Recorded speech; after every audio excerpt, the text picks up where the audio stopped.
Hey guys, what's up? Welcome back to the channel. It's Cynicalex, and today we are going to talk about Moonstone and her surprise value from the deluxe pack. And we're going to start off with a beautiful 6-second one-shot on stage 70 of CULL Obsidian. This took a couple of tries. This isn't my very first try of recording this video, but I did this a bunch on the stream on Twitch, and she can actually go higher than 70 for this one shot. And so I want to talk about the one shot here while we try it again, while we attempt it again here. And I want you to try to guess what obelisk or CTP I'm using for her, because it's always really fun to do that. But yeah, Moonstone, very much a glass cannon, but very, very high potential for damage. There we procced early, so we're not going to be able to get the full power. But even when you goof up the proc, as you can see there, even when I make a mistake, she easily does 6 bars worth of damage, 5-6 bars. And the striker list is very flexible. So I'm using Weapon Hex. Weapon Hex is absolutely needed to set that 100% defense down limit, which then Moonstone will fill up with, I believe, her 5th skill. But other than Weapon Hex, you don't need anyone else. And her damage is just absolutely explosive there. So we don't have Doctor Strange, because I'm trying to show you guys the one shot without Doctor Strange. But there we would have gotten the one shot if we had Doctor Strange, because Doctor Strange would have frozen CULL Obsidian. So I'm going to swap Moon Girl, which I had for Doctor Strange, just to show you that it's not about the timing or whatever. She has the damage. She has the damage, and she has the combination of all defense down and accumulation and cancelable skills to make a one shot on stage 75 work. CULL Obsidian is notoriously difficult for one shots, and she can do it very easily. And I actually just figured out, oh my gosh, what happened? Oh, okay, she died. All right, let's just finish this one shot here with Cyclops. Cyclops does way less damage than she does. Hilarious. And he's got a CTP of rage. Okay, there we go. So stage 75 one shot with a level 60 Moonstone. Yeah, in just bonkers, just bonkers possibilities, bonkers potential. Absolutely nuts. Okay, she has the insane combination of very easily cancelable skills that you can stack, sort of like, you know, Strife, how he can do the 2nd skill cancel, 4th skill cancel, but the effects still stack up. And then she also has accumulation and all defense down. So let's take a look now at Moonstone. First, we're going to take a look at her skills and what makes her so powerful, and then I'm going to show you her build. I'm trying to hide her build towards the end because I want the reveal to be very juicy because of what you're seeing. Stage 70 one shot, stage 75 one shot at level 60. She's level 60, guys. Level 60, okay? So here we go. Her tier 2 passive is nothing special here. Guaranteed dodge and skill damage, bonus damage, which is nice. What's nicer is her passive, which gives her 30% guaranteed crit rate. That is going to mean that she's going to be critting a lot more often, which means that having high crit damage is really going to help her, which also means you should probably give her a little bit more crit damage than you give her crit rate, just because 30% guaranteed crit rate means she's just going to be critting a lot. Guaranteed crit rate works as sort of like a second roll. So if you've ever played D&D, Dungeons & Dragons, it's like a saving throw. So essentially, if you don't crit the first time with your crit rate with Moonstone, with whatever skill and attack you're using, if whatever your crit rate is, 40%, 50%, 75%, if you miss that first crit, you then have a chance to crit the second time with the 30% chance. So it doesn't stack on top of the regular crit. It's not like 70% crit plus 30% guaranteed crit means 100% crit. It's not how it works, but it just means that she has a second try, which is actually very powerful. Anywho, let's take a look at the rest of her skills. She also has a silence effect for ABX, which we'll talk about later, but she's got energy spin kick, regular damage, intangible revenge, regular damage, and stun. Then we get to some juicy stuff here. Moonlight Stomp, her 3rd skill, which is the skill that we end the rotation on, has pretty solid damage, a heal, and it's got a 30% buff for attack for 6 seconds, so that's nice. Then we get to the crazy stuff here. Her 4th skill, Mind Control Shockwave, has Mind Control. It increases the damage received by 20%, which is very crucial to her one-shot potential. It also gives her accumulation and immunity. The accumulation, we know, which with characters like Sharon Rogers and stuff, is crazy strong. And then her 5th skill gives her this all defense down -50, and it stacks -10 per hit. So it stacks up super fast. It's a 7-second cooldown. 7-second timer. Like it stacks for 7 seconds. So it's a long time. Penetration for a little bit of PvP action. And then it gives her a 40-40 attack, defense, crit buff. So you don't even need to bring her crit rate above 35%. 35% is the soft cap for Moonstone, because then she gives herself that 40% buff there for 6 seconds. Now, it is 6 seconds, and this skill is on an 18-second cooldown, which means it's 9 seconds. So you would be leaving out 3 seconds with no crit rate buff. So you actually, in hindsight, if you're going to use a rage with her, you probably do want to go much higher than 35%. You want to go closer to 75. But if you're not using a rage, you might just want to do the rotation, run around for a little bit, kite, and then just do the rotation again if you're using like a CTP of energy. And as you can see with her skill canceling, a CTP of energy is not a bad option at all. So we're going to go through the skills now one by one so you can see what makes them so good. Okay, but what you need to know first of all with Moonstone is she's a deluxe pack character. She costs 6,600 crystals in the Dark Avengers Epic Quest, like not Reed Richards, sorry, Richard Rider, Psylocke, Invisible Woman. She's by far the best character. She blows all these other characters out of the water offensively. She doesn't have the support buff that Richard Rider does with the leadership and the passive support. That's it. She's way better than Magneto tier 2. She's even better than Magneto tier 3 if you're talking about world boss potential, ABX potential, possibly squad battle potential.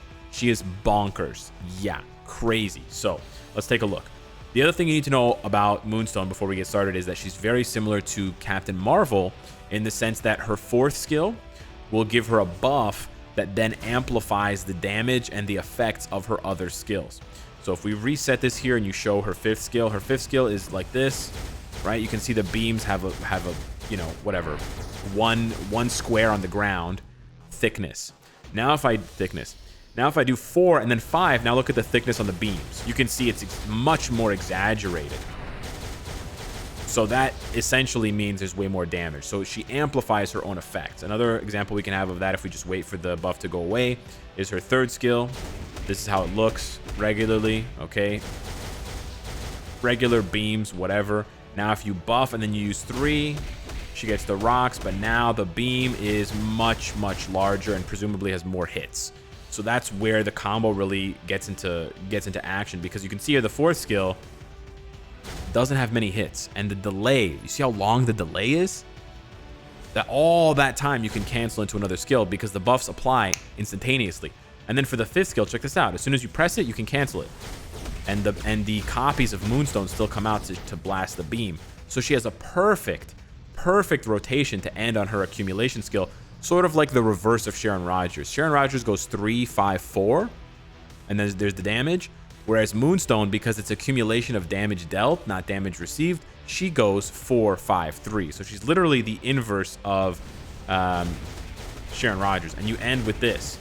You end with the copies beaming while the regular copy of Moonstone rises up with the rocks and then shoots that big beam. And that's the combo. That's it. It's super easy. 4, 5, 3. All you have to do is make sure that you cancel 5 into 3 so that it procs on 3. Now that you've seen all that and you've seen how insane her damage is, let's check out her build. So I've got 24,000 energy attack, mostly due to my cards, partially due to my cards, and 25,000 HP. So she's very much a glass cannon. She almost has more energy attack than HP, very low defensive stats. Here we have 6-star energy attack, and then 3 ignored defense Urus. I just gave her those ignored defense Urus to cap her ignored defense. It's just over 50%. You can see there it's less than 1% overcapped, and then we're a little bit more overcapped on the cooldown. But yeah, that's basically how it goes. I just wanted to cap her stats. I didn't want to give her any extras. I didn't get her gears over 20 because she's still level 60. She's still only level 60. For her ISO 8 set, Power of Angry Hulk, very important for the attack speed. You want to go through those animations quickly. So attack speed is super important. If you don't have a lot of attack speed on your cards, you got to go with Power of Angry Hulk, and it's stage 9. Her obelisk / CTP. Are you ready for this? I had a cat hair in my mouth. Oh, it's still there. There we go. Crit damage, 180 proc. Now, this is a pretty good obelisk. I'm not going to lie. I got lucky rolling this one. 36% crit damage and 180% proc. That's nice. That's like a mini energy CTP, except no ignore dodge and no chain hit. Imagine the chain hit on a character like Moonstone, who cancels 4 into 5 into 3. She is going to erupt. She can do, okay, I have seen videos of her one-shotting stage 90 with a CTP of energy, or stage 85 with a CTP of energy, stage 90 with a CTP of rage at level 60. Here's the craziest part about the whole thing. she will get stronger. Why is she going to get stronger? Because she's going to get awakening. I showed this on the live stream as well. This is one of the images from the email that they send out for every MFF update. If you go to the MFF website and you sort of sign up for, you know, pre-release information or like new release information, they had people sign up for information and sort of like the latest news in the MFF community when they did the Crescent event, where you had to, like, enough people had to, you know, sign up, the pre-release for Crescent and the pre-release for Deadpool. Anywho, I signed up on multiple email addresses, so I get these emails every month, and then I use the images sometimes for thumbnails. You've got Ares, we already have his awakening in game. You have Bullseye, we already have his awakening in game. We don't have Moonstone's awakening in game, but she's in the awakening skill. She's in the awakening animation for Bullseye and Ares, and you can even see her. You can almost see her in the skill itself. But if you go over to the preview, I bought Daredevil's uniform, or sorry, Bullseye's uniform.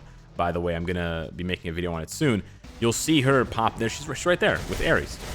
So she's obviously going to get this same exact skill, except from her perspective, with Ares and Bullseye coming in to do their own thing.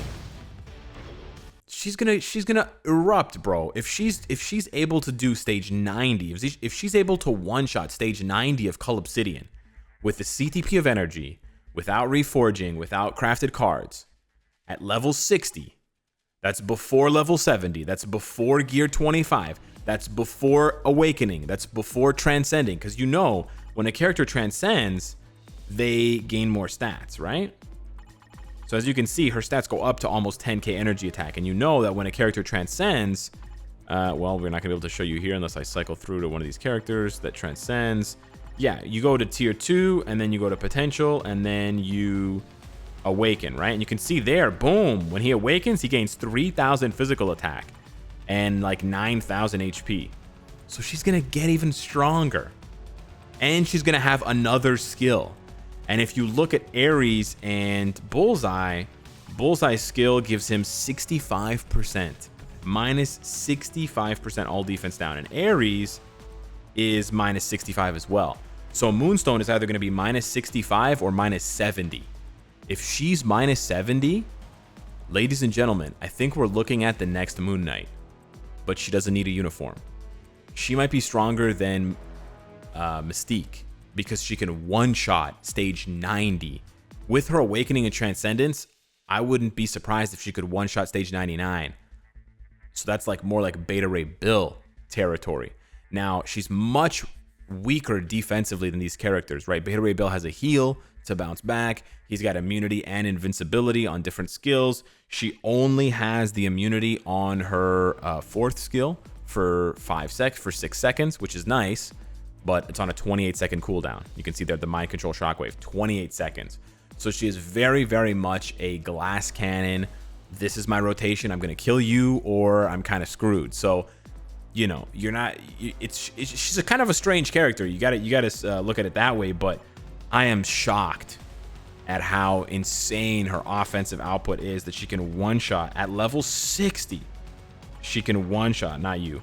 She can one-shot stage 75. And this is with a suboptimal team, because you could give her Iron Patriots leadership and she would be even higher, right? So this is absolutely bonkers. Let me show you guys one more time. You just want to cancel all the skills so that she doesn't get any hits off. But I'm stacking all of this on a 180% damage proc obelisk. Imagine with 30% chain hit from a CTP of energy. I'm definitely going to be giving her a CTP of energy, but this is an awesome character for players who wanted to invest but don't have CTPs of rage to just give out like candy. Because look at this. Look at this damage, bro. She annihilated him. He's gone. He's done. He's been forever bye-byed. She put him in the no-no coffin. Bro, he's done. And this is like a pretty budget clear with an obelisk and Cyclops and Valkyrie. You know, this is not like an expensive build here, right? And you just need weapon hex technically, right? You could use Apocalypse for mind control instead of Doctor Strange potentially. So yeah, I'm shocked at her value. She's super strong offensively. She's very much like a one-trick character, but like Beta Ray Bill, if they get the job done in one hit, if they get the job done in one rotation, you don't really need them for another rotation, right? It'll be interesting to see how she does once she gets her awakening in something like Danger Room, She may be very, very strong for Danger Room if she can output damage like that, in the same way that Beta Ray Bill is really strong for Danger Room. So she has a lot of potential ahead of her. She's obviously immediately one of the best for one-shotting high stages of CULL Obsidian and maybe some other world bosses as well. She may be able to do Thanos, who knows. She's obviously going to be very, very good for ABX. People have already tested her for ABX. And again, she's CTP of energy friendly, not necessarily rage friendly, not only rage friendly. And then possibly squad battle, DRX, GBR, etc. So we'll have to see. GBR, we can't test her yet. I can't test her yet because you have to be level 70 for GBR. But I would not be surprised with the accumulation and the amount of damage she's pumping out. I would not be surprised if she's good for GBR. So let me know what you guys think of Moonstone. Very much sort of like the opposite, not the opposite, but like it was sort of, I've been saying like too much in this video. It was sort of a different story with Richard Rider, where he had some value for PvE, but it seemed like most of his value was PvP and support / lead, because he's got that support passive here with World Mind Knowledge. You've got the Nova lead, and then you've got the iframe ignore on his third skill, just like the mini Nova. So it's like, yeah, he's sort of PvP, but it's just tough for characters who don't get Awakening or Tier 3 to compete in PvP, especially with all the native Tier 2s, right? So, yeah, excuse me. So, yeah, but now she's crazy offensive for World Boss and PvE content, and she's going to get stronger with her Awakening. So, yeah, I can't wait to make another video when she gets her Awakening. I'm definitely going to be awakening her ASAP because she's going to turn into an absolute powerhouse. And in the meantime, I'm probably going to have to awaken this guy because, unfortunately, he's a different story. I won't spoil it for you, but yeah, we'll talk about it in another video. So let me know what you guys think of Moonstone, who I may have called Moon Knight in this video and definitely not Moon Girl. Thank you so much for watching, and I'll see you in the next one. Voice crack?